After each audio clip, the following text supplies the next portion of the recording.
Now, Donald Trump has reacted to this as well on the social media. He says, does the pardon given by Joe to Hunter include the January the 6th hostages, he calls them, who have now been imprisoned for years? And this is the important bit, I think. He says this is an abuse of justice and a miscarriage of justice. He's gone in hard as ever, Kristin. Yes, but it's also just not particularly surprising. We've seen during the entire Joe Biden administration that this is a two-tiered justice system, and that has really opened a lot of Americans' eyes.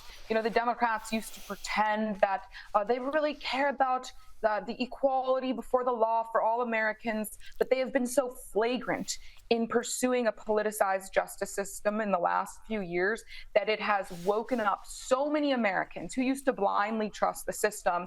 And this all really had a major impact in Donald Trump's reelection. Also, just the flagrant lies from Joe Biden look so awful. You know, he said over and over again he was not going to pardon his son. He was lying the whole time. We all knew he was lying, and he knew that we knew he was lying, but he didn't care. He did it anyway because all he cares about is protecting his family, his corrupt business dealings, and the cash that resulted from it. And he couldn't care less about the peasants he's pretended to work for the last 50 years, namely the voters. It is such an insult, but hey, I guess he has nothing to lose at this point. He's riding off into the sunset and leaving office.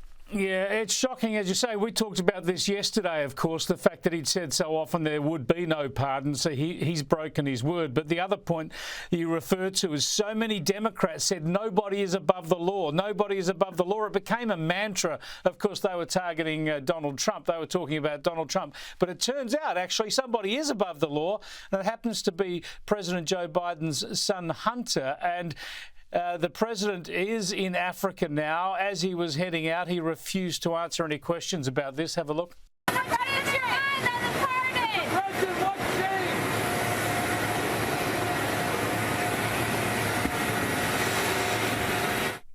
Yeah, so Joe Biden just avoiding the issue. We'll see if he can avoid it for his couple of days in Africa. But I want to go to the left media now and talk about how they're dealing with it. Those crazies on The View want to turn all this against Donald Trump. Whoopi Goldberg's trying to turn the pardoning of Hunter Biden, which she seems to excuse because he was a drug addict, and turn it against Donald Trump. Have a look. It's a precedent for all of us to open our eyes because we've elected someone who is in a similar situation, who didn't have a drug problem, who knew what he was doing, who clearly stood and said, I can do this. And he did it. Good Lord, Kristin, what do you make of that? I mean, look, Hunter Biden's behavior was despicable, but the most infuriating part about all of this is not what a creep Hunter Biden is or how corrupt he was.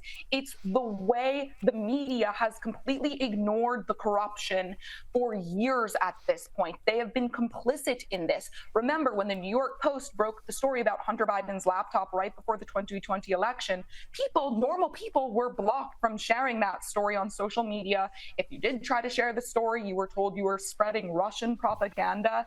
I mean, just imagine for a moment if Donald Trump Jr.'s laptop had been discovered and all of this kind of material suggesting corruption or at the very least very unseemly behavior was found. You think the media would be interested in that? Of course they would. It would be shared everywhere. It would be front page news for months. But because this was the Bidens, because it was Democrats, the media didn't want to talk about it, and they are continuing to downplay the story and make excuses for it even now. It is disgusting, but is it surprising? Absolutely not.